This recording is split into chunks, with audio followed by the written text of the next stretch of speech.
when you came, I'm sure you had some sort of expectation. Can you tell me maybe what your expectation was, or perhaps, how it was met, or maybe how it wasn't?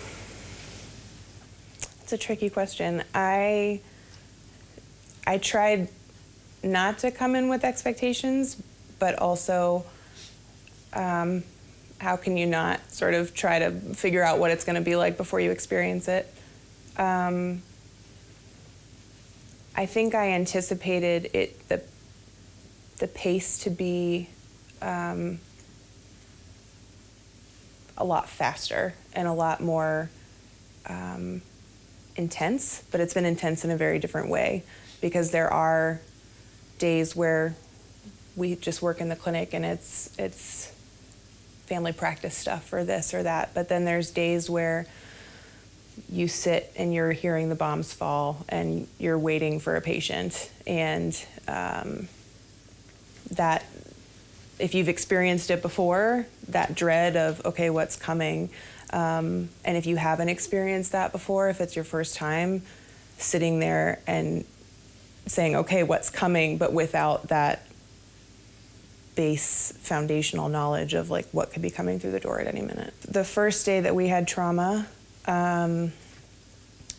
we had heard bombing in the city before, and you hear a couple maybe that fall closer than others. And I heard one fall. We were at the clinic, and I heard one fall, and I just thought to myself, like, oh, that was close. And we were actually getting our trauma room prepared, and so we had pulled stuff off the shelves, and we were trying to get it organized. And one of the guys on my team said, hey, that was pretty close. Let's prepare in case there's patients. And I was like, okay, but we've heard that before, and there hasn't been. And all of a sudden they come rushing in with this 16-year-old boy whose leg is completely mangled. And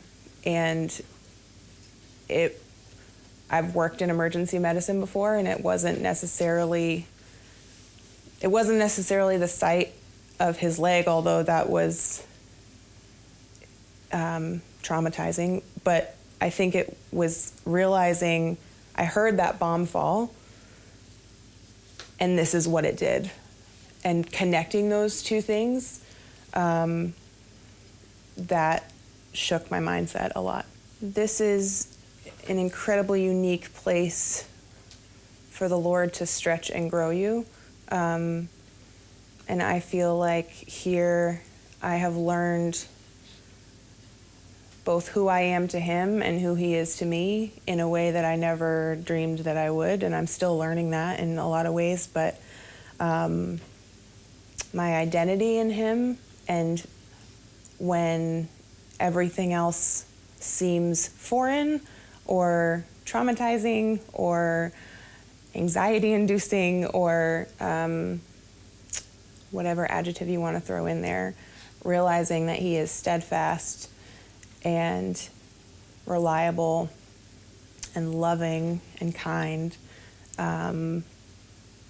It's different to have a heart knowledge of that and to experience that in a way that makes it real for you.